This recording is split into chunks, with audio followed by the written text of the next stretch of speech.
Hey, what's going on, everyone? So, today I want to go through a common mistake that people make and the misconception about the automations where businesses are implementing these automations and then just expecting them to run.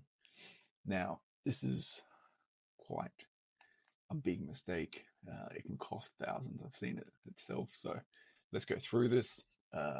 Let's just debunk all the myths. Let's just ensure that you're on the right track for the automations when you're starting to implement them in the business. So there's two types of automations when it comes to implementing as a business owner. You have hard automations. Now, hard automations you can think as just a tap that's running constantly. It is spitting, it is firing no matter what. It may be sort of capturing data, it may be monitoring the inbox and instantly replying and just constantly boom, boom, boom, getting them all out. These are sort of your hard automations. And I guess a lot of owners think this is sort of, let me just set up a Zapier or a Zap. Let me do a make.com. Let me put an AI agent from N8N into the flow and then just leave it. And often businesses would do this in very critical parts. So you may put it in like your invoicing, autoresponders to clients, which we'll get into why this is a bad idea shortly. So this is the first one, hard automation. The second one is a soft automation. Now these are usually a yes or no valve. So should I send an email to this person? Yes or no? And it requires a human intervention to answer the yes or no question. It's like a review stage. So you can think of it as your employee. Hey, sir, boss, can I send this email to this person? This is a little harsh, or this is a sensitive topic. Should we send this? Now, sure, hard is great and it's fast, but it's also very, very unforgiving. It saves you a lot of time, but it can also cost a lot of time. So we just need to sort of check in on that. Now, the best way to ask whether we add a valve or not to the flows is three categories. Money risk. If a mistake costs more than $500, you need to add a valve. You cannot go through and say automate the refunds policy part to speed up, because you don't want to talk to the people because they're grumpy and angry and they're shit people to deal with. Now these, if it costs more than $500, you really don't want a hard automation in there, right? You don't want to be given refunds back and center. Approvals for certain things, you don't want to do an approval automatic, right? So that's the first one, money risk.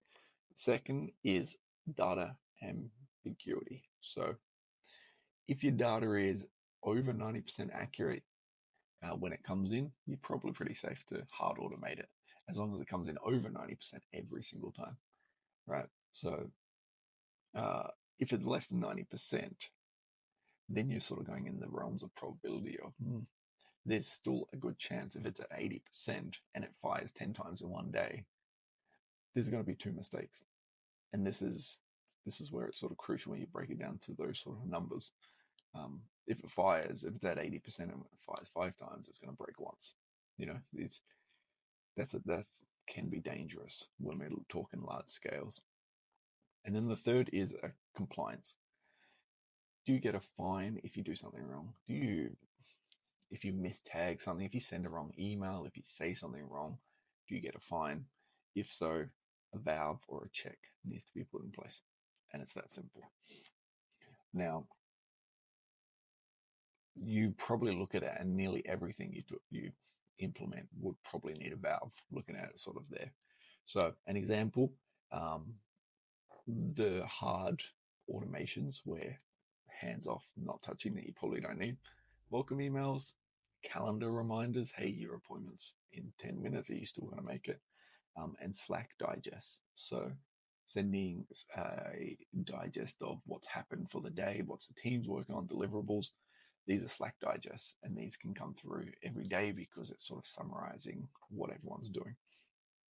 Soft ones that you want valves for, refunds, a huge one, and you'll be incredibly surprised at the amount of people that just automate refunds, which is wild.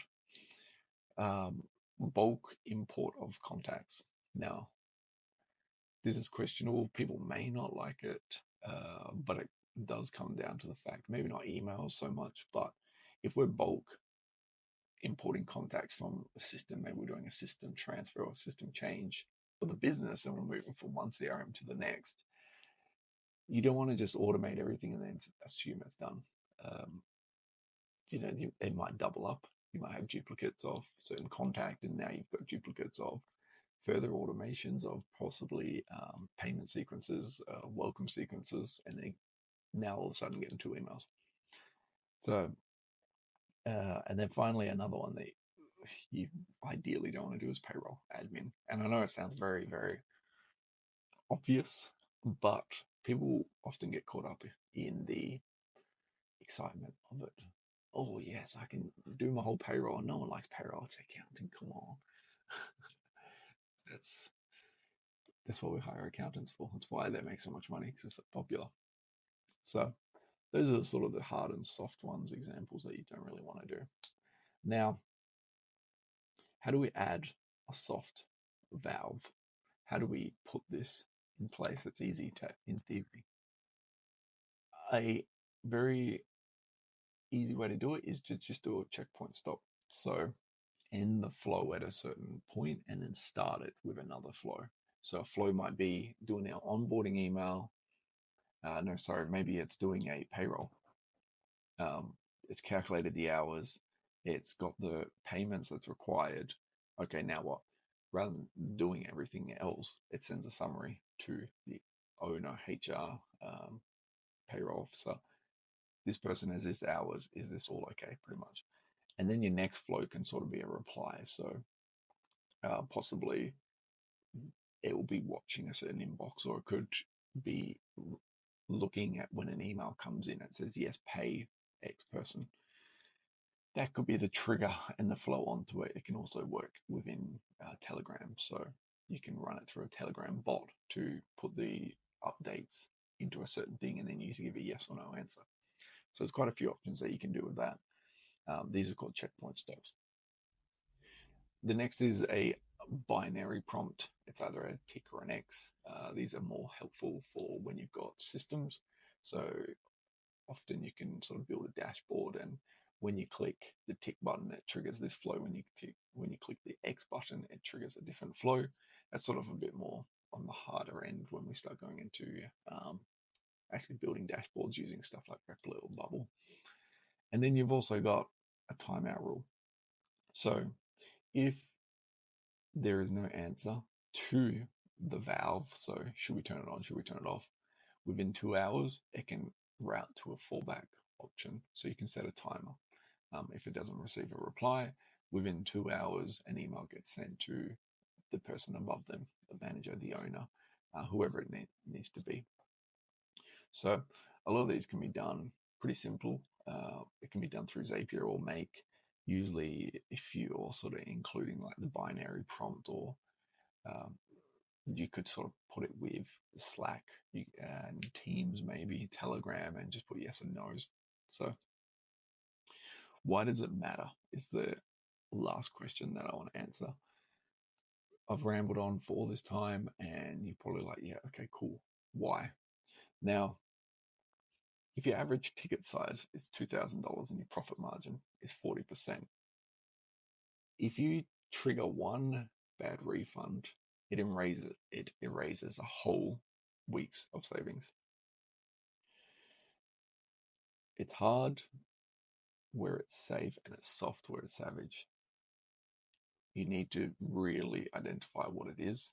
You don't want to, as we go back to those numbers, every 10 flows, if we're doing that on a refund and we're at 80% with data validation, I mean, 2 refunds going out, sure, that's a huge, huge chunk.